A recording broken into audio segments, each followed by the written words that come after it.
Plastid.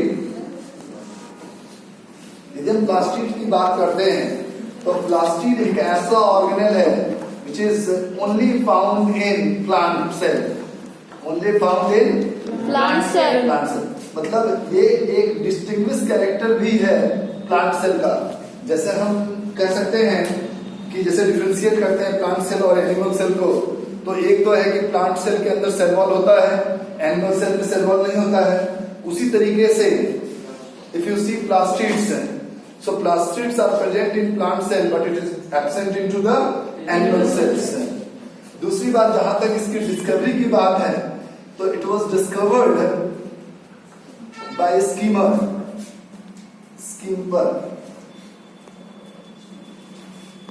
He was a scientist who was behind the discovering plastid. He first of all found that there is a organelle which is present into the plant which is responsible for photosynthesis. तो उससे ये जाके मालूम चला कि plastids जो है they are present only into the plant cells. अब एक चीज यहाँ पे समझिए, जैसे मैंने कहा it is the organelle which is present only in the plant cells. So now we will talk about the structure. इसका स्ट्रक्चर कैसा होता है? ये एक डबल मेम्ब्रेन स्ट्रक्चर होता है। डबल मेम्ब्रेन स्ट्रक्चर होता है एंड सेमी ऑटोनोमस। मैंने आपको पहले भी पढ़ाया था तो उसमें बताया था कि ये दो ऑर्गेनेल होते हैं जो सेमी ऑटोनोमस होते हैं। One is plastid and other is mitochondria. तो सेमी ऑटोनोमस ऑर्गेनेल है। ये सेमी ऑटोनोमस ऑर्गेनेल इसलिए हम कहते हैं क्योंकि इसके अंदर अपना जेनेटिक मटेरियल होता है, हैव इट्स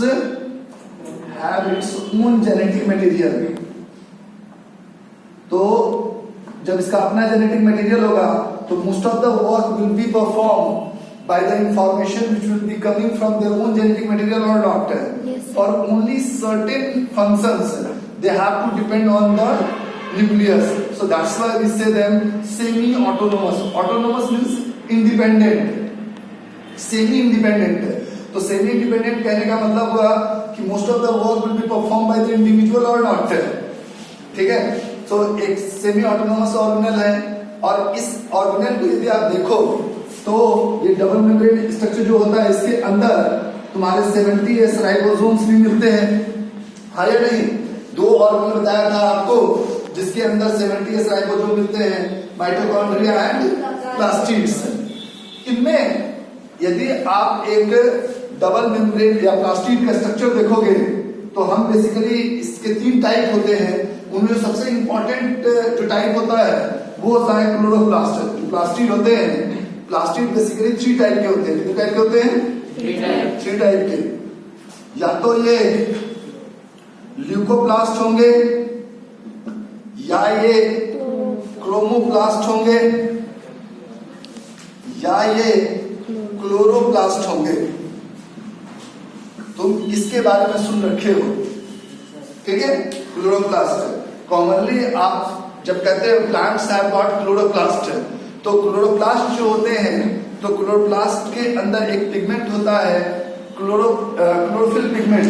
कौन सा पिगमेंट होता है? क्लोरोफिल पिगमेंट, जिसका कलर ग्रीन होता है। और इसी कारण से जो लीव्स होते हैं वो ग्रीन अपीयर होते हैं। यदि पत्तों में से क्लोरोफिल मॉलिक्यूल को निकाल दिया जाए तो पत्तों का कलर ग्रीन रहेगा? नहीं। तो पत्तों का कलर ग्रीन इसलिए होता है क्योंकि उसके अंदर क्लोरोफिल पिगमेंट होता है। और क्लोरोफिल पिगमेंट कहाँ पे होता है? क्लोरोप्लास्ट के अंदर। यदि हम एक क्लोरोप्लास्ट के स्ट्रक्चर को देखें तो जैसे मैंने आपको कहा था ये एक डबल मेम्ब्रेन स्ट्रक्चर है, ठीक है? इसके अंदर क्या होता है? इस तरीके के, जैसे कॉइन होता है ना, कॉइन के एक कॉइन के ऊपर दूसरा कॉइन, दूसरे ऐसे कॉइन्स रखो, तो इस तरीके के स्ट्रक्चर्स इसके अंदर प्रेजेंट्स होते हैं। और इन स्ट्रक्चर्स को हम कहते हैं स्ट्रोमा। क्या कहते हैं? स्ट्रोमा। Sorry, grana. इसे कहते हैं ग्रेना। और जो खाली स्पेस होता है ना उसे कहते हैं स्ट्रोमा। ठीक है, अब जैसे ये मान लीजिए इस तरीके कॉइन्स एक के ऊपर एक नहीं लग रहे हैं, ये आपस में एक दूसरे से इंटरकनेक्टेड होते हैं। ये आपस में एक दूसरे से इंटरकनेक्टेड होते हैं, ठीक है? तो इस स्ट्रक्चर को हम क्या कह रहे हैं? ग्रेना। एक सिंगल होगा तो ग्रेनम, प्लूरल उसका हो जाता है ग्रेनम। और जो ये खाली स्पेस है स्ट्रोमा या मैट्रिक्स, दोनों में से कुछ भी कर सकते हो, स्ट्रोमा और मैट्रिक्स। आपके दो वॉल हो गए, ये आउटर वॉल हो गया, हाँ या नहीं? Yes, sir. और ये आपका इनर वॉल हो गया, इनर वॉल। आ रहा है समझ में? Yes, sir. इसके अंदर अपना जेनेटिक मटेरियल होता है और ये 70S राइबोसोम्स है, लेकिन इसका उतना वैल्यू नहीं है। मेन वैल्यू किसका है? ग्रेना का, क्योंकि ग्रेना ही वो स्ट्रक्चर होता है जिसके अंदर क्लोरोफिल पिगमेंट प्रेजेंट होते हैं। ये क्या कंटेन करता है? Chlorophyll pigment, contain chlorophyll pigment, and you know that chlorophyll is responsible for trapping solar energy. तो ये सन एनर्जी को ट्रैप करता है, ट्रैप करना तो पकड़ता है, और उसके बाद with the help of CO2 and H2O, water and carbon dioxide के प्रेजेंस में ये ग्लूकोज सिंथेसाइज करता है, which is considered as food of plant और नॉट। आया समझ में? तो इस तरीके से क्लोरोफिल जो क्लोरोप्लास्ट है वो वर्क करता है। तो क्लोरोप्लास्ट ग्रीन प्लांट में होगा या कहीं और होगा? Green plant. तो ये जितने भी आपको दिखाई देते हैं, ये जो पेड़ दिखाई दे रहे हैं, सब ग्रीन आपको दिखाई दे रहे हैं या कुछ और दिखाई दे रहे हैं? ग्रीन। तो ग्रीन दिखाई दे रहे हैं, तो इनका मतलब इनके पत्तों में कौन सा प्लास्टिड है? क्लोरोप्लास्ट। और क्लोरोप्लास्ट के अंदर क्या प्रेजेंट होता है? Chlorophyll pigment. इसका कलर ग्रीन होता है। तो ये सारा का सारा दिया ग्रीन होता है, पूरा ग्रीन अपेयर करेगा। ऐसे पूरे का पूरे इस ब्लैक बोर्ड पे मैं डाल दूं ब्लू जाएगा, तो ब्लू नहीं अपेयर होगा पूरा ब्लैक बोर्ड। तो वैसे ही क्योंकि बहुत सारे क्लोरोफिल पिगमेंट होते हैं लीफ के ऊपर, इसीलिए पत्ता कैसा नजर आता है? ग्रीन। यदि हम उसमें से क्लोरोफिल पिगमेंट निकाल दें तो क्या पत्ते का कलर ग्रीन रहेगा? नहीं। ठीक है। तो अब सवाल यहाँ पर ये होता है कि हम लोगों ने प्लास्टिड क्या होता है समझ में आ गया। अब तुम दो के बारे में पहले थोड़ा सा जान लें, उसके बाद इस पे आएंगे। ठीक है। तो सबसे पहले हमें क्या जानना है? ल्यूकोप्लास्ट। नाम से ही क्लियर है, ल्यूको का मतलब कहीं ना भी ल्यूको होगा, इसका मतलब है व्हाइट। ल्यूको का मतलब क्या होता है? White. So they are white plastids और नॉट? White plastids. ठीक है।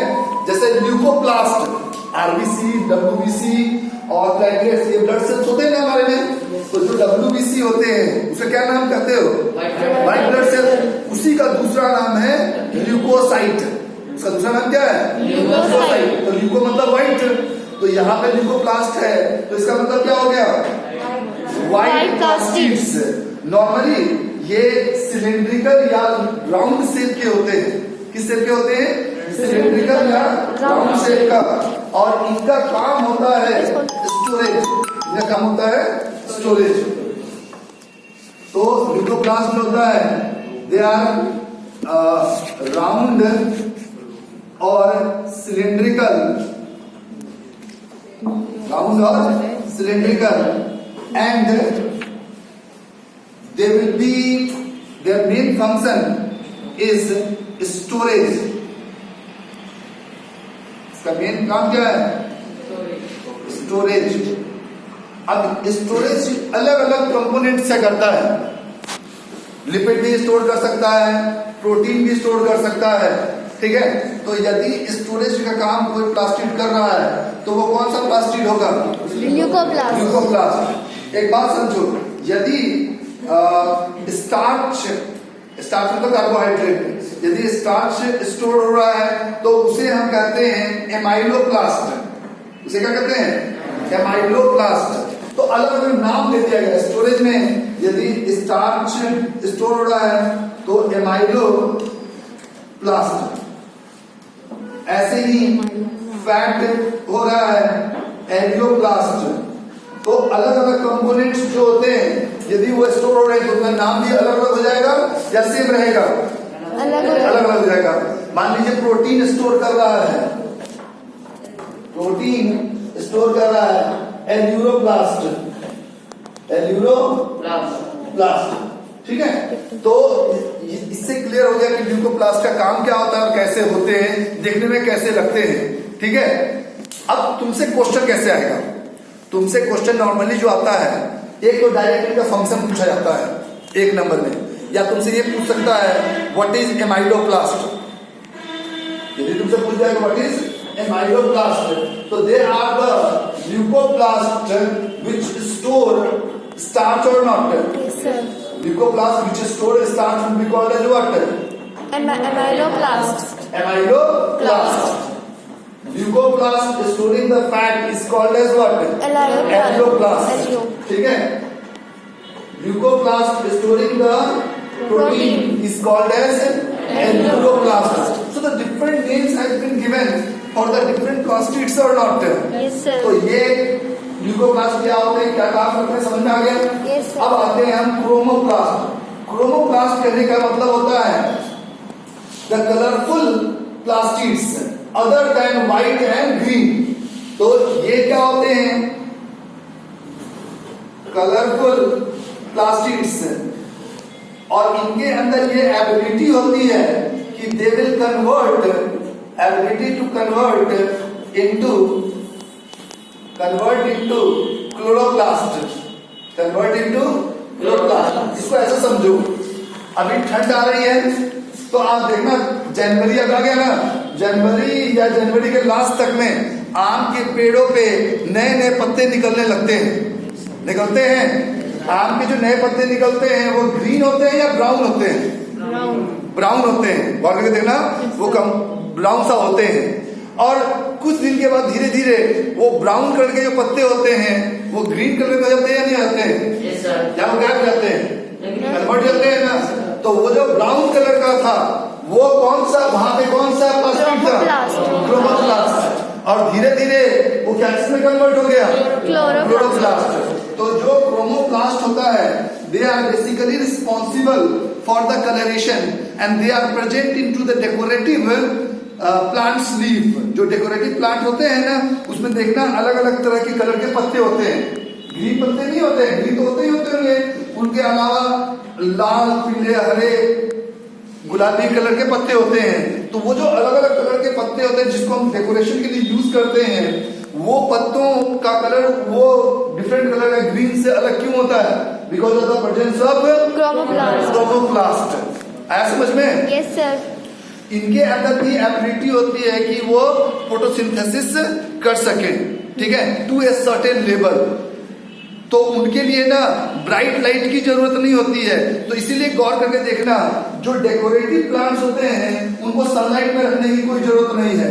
घर में भी रखोगे तो घर में भी तो लाइट आती है, डिफ्यूज लाइट आती है उतनी, जैसे मान लो बाहर में लाइट है, यहाँ पे भी लाइट है। यदि लाइट नहीं होता क्या हम लोग एक दूसरे को देख पाते? तो डिफ्यूज लाइट करते हैं इसको, इसे क्या कहते हैं? Diffuse light. So that is sufficient for their photosynthesis. तो minute amount of photosynthesis can be done through that और नॉट? Yes, sir. तो इसलिए वो अपना काम कर लेता है, ठीक है। और क्लोरोप्लास्ट क्या होते हैं ये मैंने आपको समझा दिया, इसका स्ट्रक्चर भी बता दिया, ठीक है। इसमें थोड़ा सा केवल जान लो, जैसे मैंने आपको कहा कि जो क्लोरोप्लास्ट होता है, क्लोरोप्लास्ट के अंदर कौन सा प्रोसेस होता है? फोटोसिंथेसिस। Very good. तो आपने फोटोसिंथेसिस के बारे में जूनियर क्लासेस में भी पढ़ रखा है कि the process by which plant synthesises their food is called as what? Photosynthesis.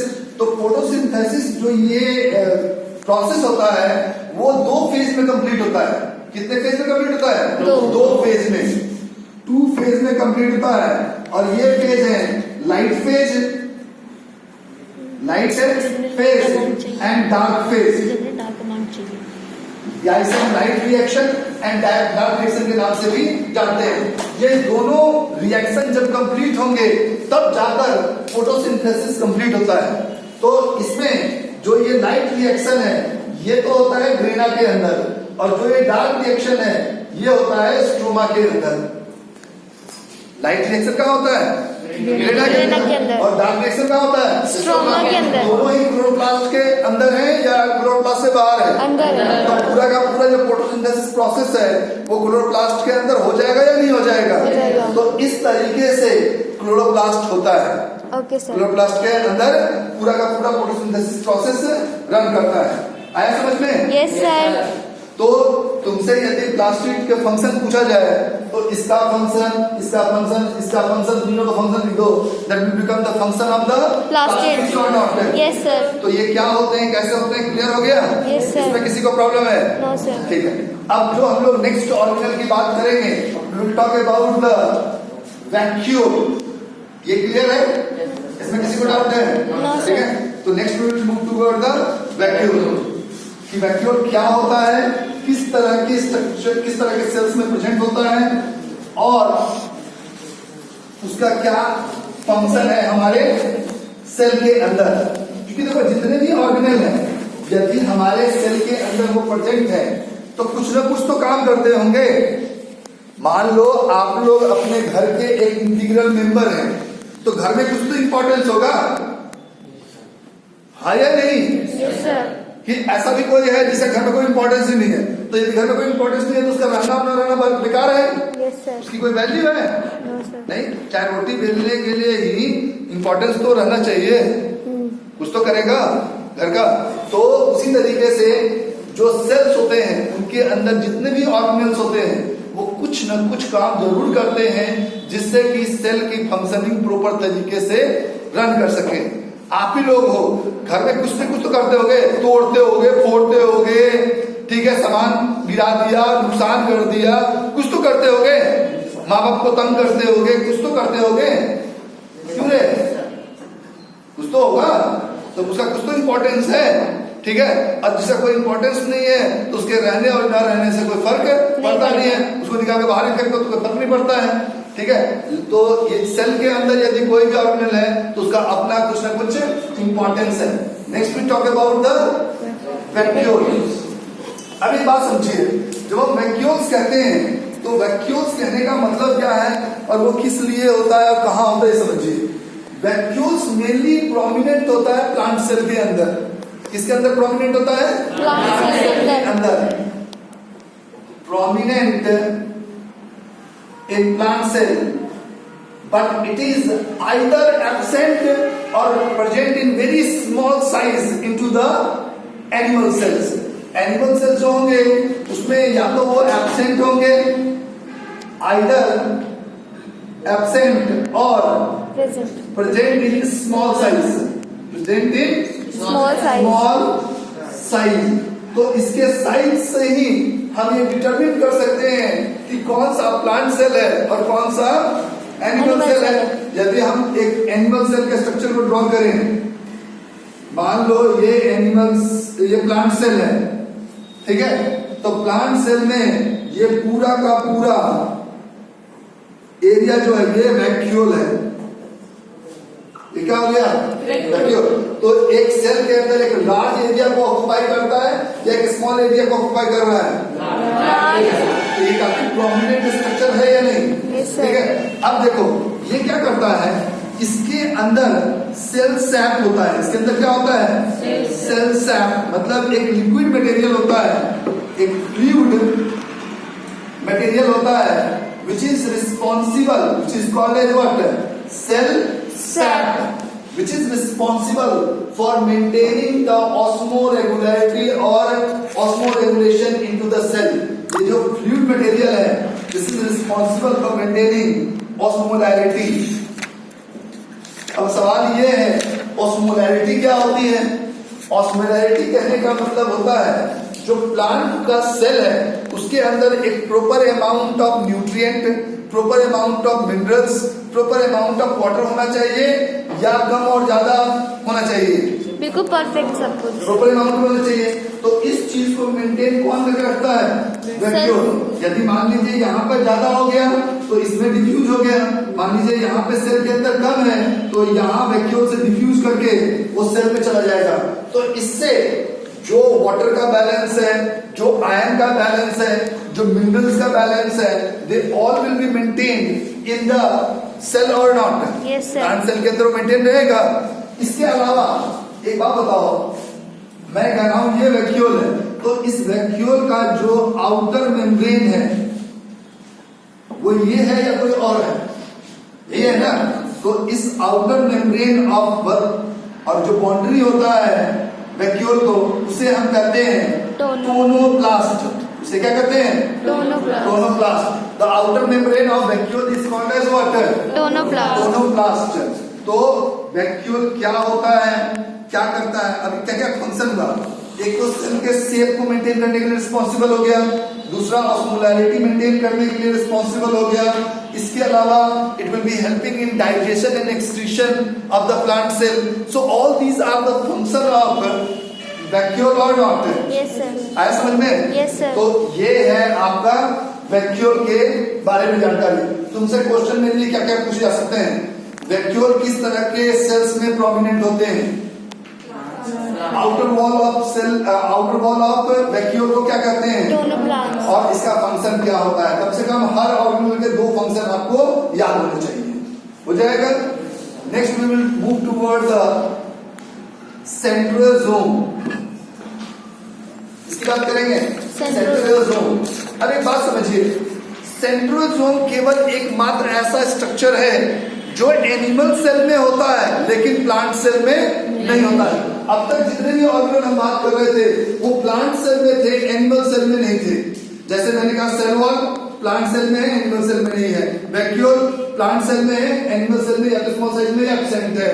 मैंने बताया प्लास्टिड प्लांट सेल में है, एनिमल सेल में नहीं है। लेकिन सेंट्रोजोम एक ऐसा ऑर्गेनल है जो एनिमल सेल में प्रेजेंट होता है लेकिन it is absent in plant cell. अब सवाल ये है कि इसका इंपॉर्टेंस क्या है? इसका इंपॉर्टेंस है सेल डिवीजन में। इसका इंपॉर्टेंस क्या है? It help in cell division. किस चीज में मदद करता है? सेल डिवीजन में मदद करता है bye releasing certain chromatin material which will be helping into the division of chromosomes. जो क्रोमोसोम्स होते हैं ना, उनको डिवीजन करने में मदद करता है। ये एक तरह का प्रोटीन रिलीज करता है, वो प्रोटीन जो होता है उसको तोड़ने में मदद करता है। तो ये केवल एनिमल सेल में होता है, प्लांट सेल में इस तरह का कुछ भी नहीं होता है। ठीक है। जैसे मान लो ये होता कैसे, जैसे मान लीजिए ये एक सेल है एनिमल सेल, तो एनिमल सेल के न्यूक्लियस जहां होता है तो न्यूक्लियस के नीचे छोटा सा एक स्ट्रक्चर होता है, उसमें दो ऐसे न्यूक्लियस के स्ट्रक्चर होते हैं, इसे कहते हैं सेंट्रोजोम। जैसे ही एक सेल मैच्योर्ड होता है, ठीक है, तो इसका जो आउटर मेम्ब्रेन है वो डिसअपियर रहता है।